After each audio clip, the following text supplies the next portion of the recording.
Hello everybody, Bobby here. Thanks for tuning into today's video. So today I thought I'd take everyone through my chest and back workout. Now I've been doing this basic workout for years. Obviously I've modified it here and there. Today's going to be a bit more focused on the back. So for a warm-up I did 4 sets of 10 assisted pull-ups, not going for anything spectacular here. Short rest periods to get the heart rate going as well. So this acted as my warm-up. And then what I'm planning on doing after this is moving on to some strength work. And here we are with the first big heavy exercise of the day, which is going to be some incline dumbbell press, upper chest. Now, about 10 years ago, I heard the term muscle density. And my understanding of that was that your muscles may look a little bit smaller than if you're going for the pump, but when you're not training, when you've not got the pump, they will also look harder and more full. And that has been my focus for years, is slowly building more fuller, harder looking muscles, but the progression rate is a lot slower. But here's the method that you use to do that. So that first set there, I call it a little bit of a primer set, and I'll do 3 or 4 of these primer sets with a slightly lighter, more manageable weight. But I will only go for, let's say, 4 reps. Now, after your primer sets, let's say you do 2-3 sets of that, you don't go over those 4 reps. That's when you move on to your big working sets. Now, here I've got maybe 100 pounds. It's quite heavy. And I'm going to go for 2 to 3 good reps. And this is what's going to build those muscle fibers and give you that denser look in your muscles. So there you go. I've got it up for the first rep there. Take a little moment to pause. You don't want to be messing about whilst you're doing these. Like, you might be able to see my leg going down there. I've got one leg up. That's all about stabilization. When you're lifting this heavy weight, particularly on an incline, you're going to want to stabilize your body so you can really focus on what you actually want to do, which is shift those dumbbells and hit that upper chest. So there's that one. And then for this last set now, I've got the 50 kilos. Don't actually know what that is in pounds, maybe what, 110 maybe. So I know some people can pump out a lot more with these, but for me this is something, especially in these gyms that I'm going for, this is sort of top weight. So yeah, adjusting myself, getting myself ready. The most important part of these heavy lifts is getting it up, by the way. So obviously you want to get yourself where you're feeling comfortable, you're feeling like you're in a position to execute a strong lift. As you can see, taking my time, push and feet straight up. What I'm doing there is I'm pushing my feet onto the rack, and I am digging my ass into the bottom of the bench so that I am not suddenly going to fall and lose balance. And then for this one, there you go. I've got 2 reps out. I'm going to go for the 3rd rep. It's not going to happen. So that was 5 sets of that would have been my dumbbell incline press. Now, as I said, this is going to be a bit more back focused. So for this exercise, I'll be honest, I don't really like bent over rows, particularly with a free barbell. But on the Smith machine, you can sort of lock in that pattern of movement. So there you go, getting myself stabilized, getting myself into a nice position. Nothing extraordinary here, just nice squeeze at the back. And I'm going to do 4 sets of 8 to 10 reps on this, gradually increasing the weight.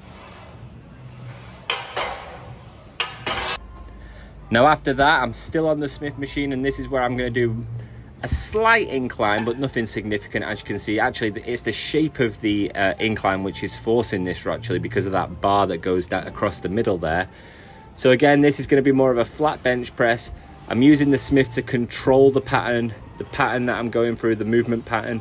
And I'm going to do again 4 to 10 reps, 4 sets of 10. Now, as you can see, in a moment, something tragic happens. No, I do not injure myself. My muscle doesn't snap. Even worse than that, I'm filming. It's a good set. And then suddenly 1, 2, 3. Jesus Christ. The camera stick has fallen down. I'm actually using an electric gimbal, which is sometimes a little bit unreliable, but they had it 4 sets of 10 on that Smith machine bench press. Before going on to these, which are rocking side to side lateral pull downs. Now, I've only started introducing these side to side movements recently, and I think it's because I felt a bit of an imbalance in my back where I had a very dominant side. So by doing this, If you've actually got that double pulley at the top, I think that's better for this, but I don't in my gym. So instead, I'm using the mag bar and I'm going side to side, taking it nice and deep and really feeling the contraction on each side individually, particularly my left, which, as I said, I feel like is a little bit weaker and a little bit less developed than my right. I am right-handed, so that is my dominant side. And we're going to set that with the butterfly machine.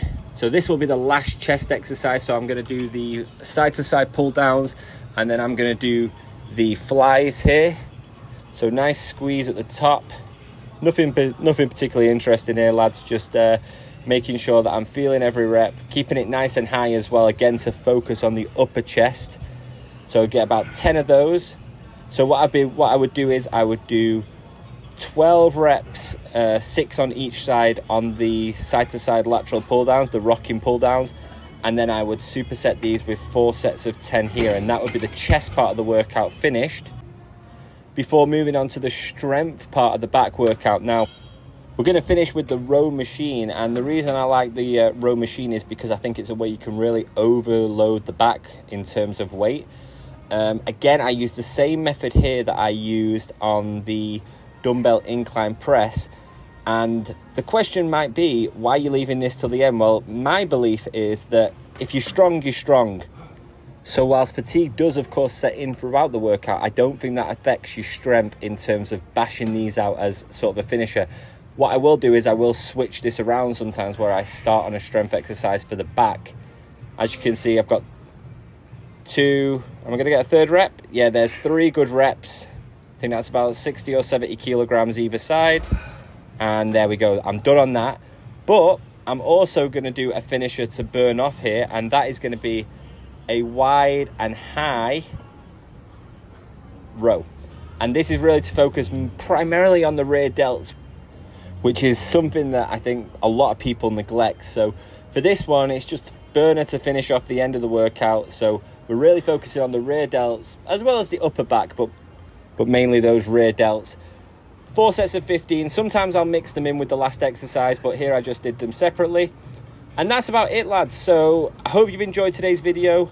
As always, please subscribe to the channel, like the video, follow me on Instagram at pt.bobbyt, follow me on Facebook, PT Bobby T. See you in the next one. Bye bye.